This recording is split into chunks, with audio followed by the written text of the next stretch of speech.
Babek Tafreshi is an Iranian-born photojournalist who does his best work at night.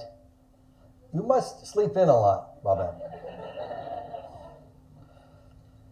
He's a distinguished photojournalist and cinematographer whose work bridges art and science, culture and nature, conservation and exploration to create compelling stories that heighten our understanding, awareness, and appreciation of the night sky.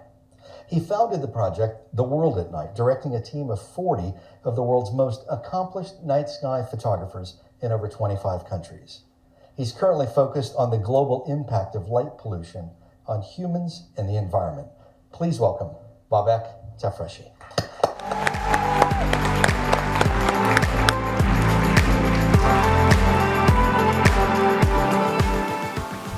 Thank you, Vince, and everyone. To many, nighttime environment is very eerie, unsafe condition where you'd like to light it up as much as possible. That's a culture we have around the world in the modern society, and the source of light pollution, in fact, is our fear of darkness. But once we are acquainted with the night, we feel comfortable with the darkness. There is so much to explore. At nighttime, we have this relationship with the natural world, which is not available in daytime. You feel connected to the earth and to the universe at the same time. You feel connected to your past and future at the same time. I think we are missing sound here. Thank you. These are two loons talking to each other across a lake, a project which is now available for National Geographic Sound Bank program. And 20-second exposure during that time revealed the lake. Sounds of nature at nighttime is in harmony with nocturnal life. But beyond the beauty and philosophy of the night sky, beyond the science and astronomy of the night sky, there is something more about it. It has a power to heal. It has a power to bring joy, wonder, and for some moments, at least, it takes you away from all the stress you have in daytime. Many people consider me a calm person, and this is the stress medication I take. And I highly recommend it to you. We are now in Iceland during a night where they didn't really attention to the aurora borealis, but it was very exciting to me. In the past 3 decades, since mid-90s, I've been photographing the night sky. The message was changing this perspective that the night sky is not only for astronomers, but it's part of our nature for everyone to enjoy and to explore. The show begins with twilight, when the Earth's shadow is visible exactly the opposite direction when the sun is going down or before the sun is going up. This is the blue light you're seeing in this picture from Atacama Desert. The Earth's shadow is visible twice every 24 hours, but most people miss it. You don't need to be in Atacama Desert or high mountains to see it. Even in major cities, such as here in Sydney, you can still see the Earth's shadow. That's the beginning of the show. As it goes on, you have crepuscular rays, you have a variety of atmospheric phenomena here in Rio. During early morning, just before sunrise, the rays are forming, and then hundreds of these frigate birds are coming back from their neighboring nesting islands to the shores of Rio. Here's a closer look through a telephoto lens. It looks like a scene of Jurassic as they were passing by, because some of them are quite huge, up to 2 meters or a bit more wingspan. In twilight, we have also time to time celestial conjunctions, when 2 planets are coming together. Sometimes there is a crescent moon between as well. Here in Atitlan, in Guatemala, with towering cumulus clouds, you have Venus and Jupiter, 2 of the brightest planets we have approaching together. Such an event is coming up, by the way. On March 1st, we have a close conjunction of Venus and Jupiter in the evening sky. Later on, in twilight, it's time for astronomers to work. The sun is going deeper under the horizon. We call it astronomical twilight. This is when the sun is about 12 degrees below the horizon. That's what you're looking at. Himalayas, during twilight, the moon is shining from behind me. Pleiades is on the right side.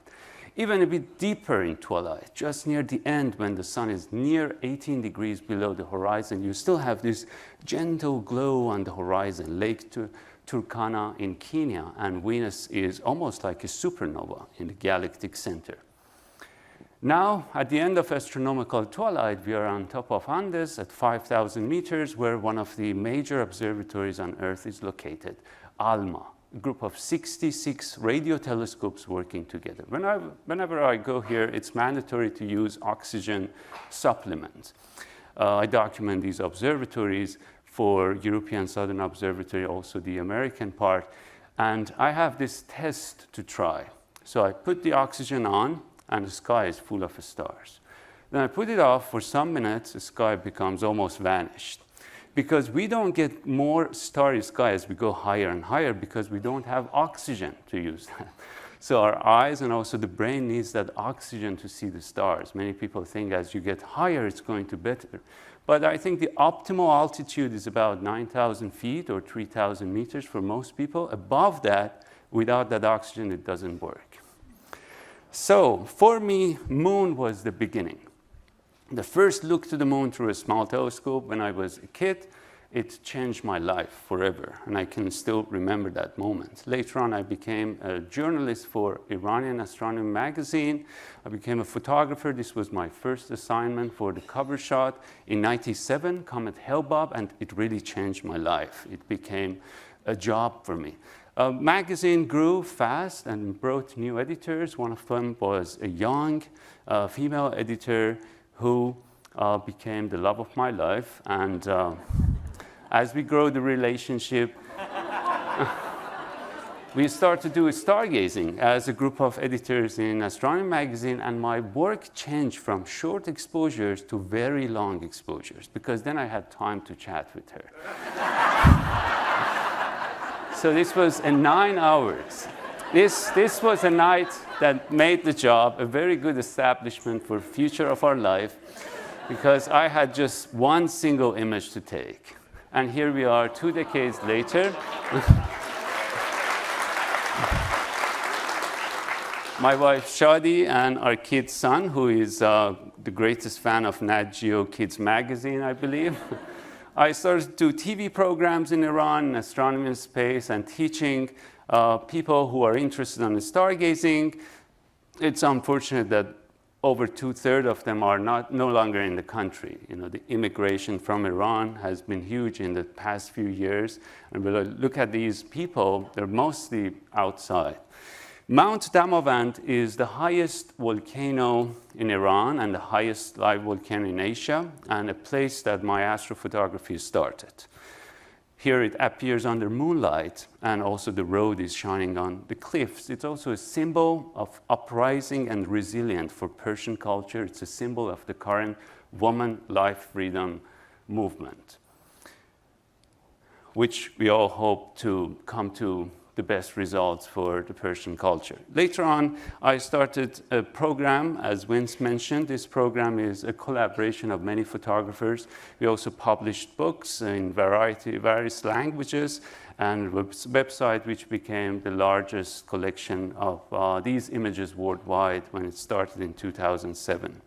One idea of the Word at Night was the slogan, "One people, one sky." Regardless of the civilization we represent, regardless of the religion we have, we are under this single roof of a sky, single eternal roof that brings us all together as one family of humanity. And that's why it's important to document the World Heritage Sites, such as this place, the tombs of the Persian kings from 2,500 years ago. It's a World Heritage near Shiraz in Iran, near Persepolis. But look at Pleiades up there. That star cluster is going to appear right here above Tikal, above the Jaguar Temple in Tikal, Guatemala. And Pleiades was the most important object in the night sky for Maya astronomers who were using some of these places for observation. It was a marking in the calendar for Maya. Here it is in Tuscany in Italy. You see again Pleiades, a bit smaller now and wider angle up there. And even in cities, on a special night when they turn off the lights on Blame Tower in Lisbon, or here during a meteor shower in Yosemite, California. light appearing above Half Dome. And even here, over the Pueblo rock art in Utah, or even during a proposal. Was an accidental shot, but interesting. Pleiades was still there. So it's following us everywhere. But let me take you to some of my favorite locations where darkest sky is protected, like the Capitol Reef National Park. This is the image as you open the NatGeo app, it always pops out.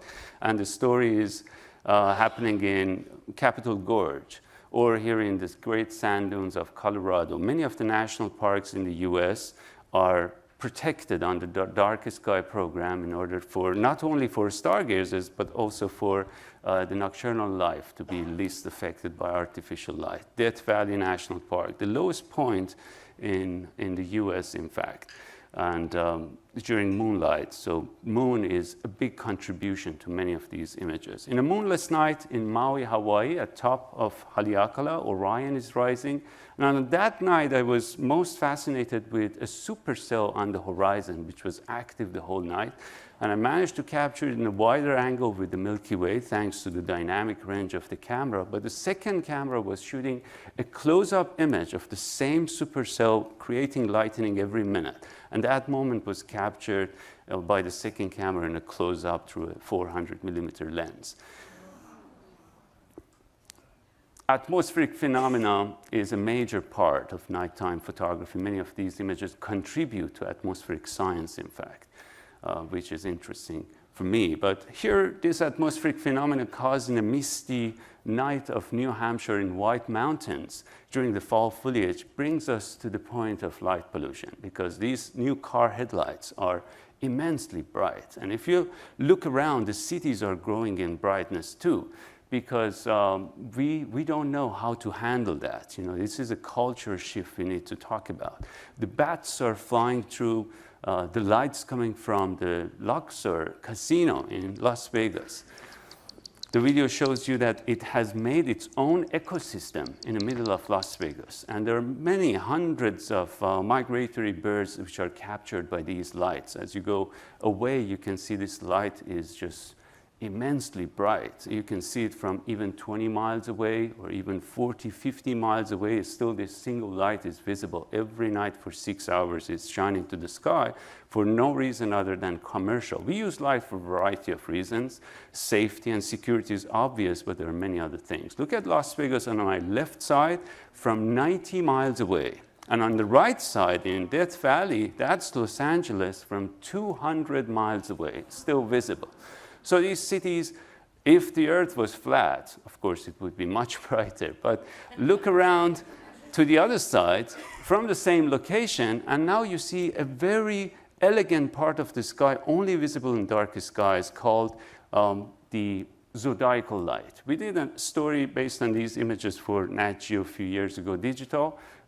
You highly recommend you to have a look to have a better idea of the impact of light pollution on animals and on human beings. This is an image by an iPhone, a 30-second image on a tiny tripod, and it tells us the capability of smartphones in low-light photography brings many people as darkest sky advocates in close future.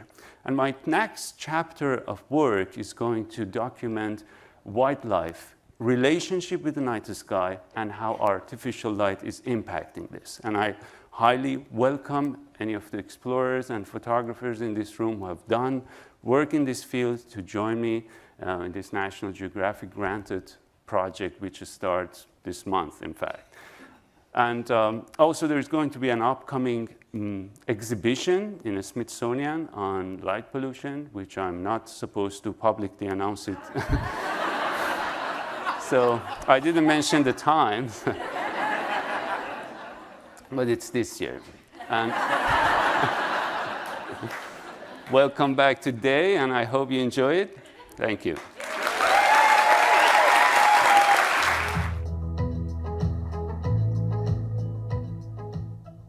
Now, this is true. I know you tend not to believe many things that I say from this austere position here, but the International Astronomical Union has just named a 2-kilometer asteroid. It's somewhere between Mars and Jupiter as after asteroid Tefreshi.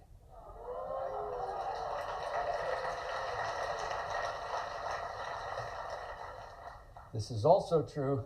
It's headed straight for us. Get your things, clear the room in an orderly fashion. We have more than 1,000 people here, and thousands more are tuning into the show from all over the world.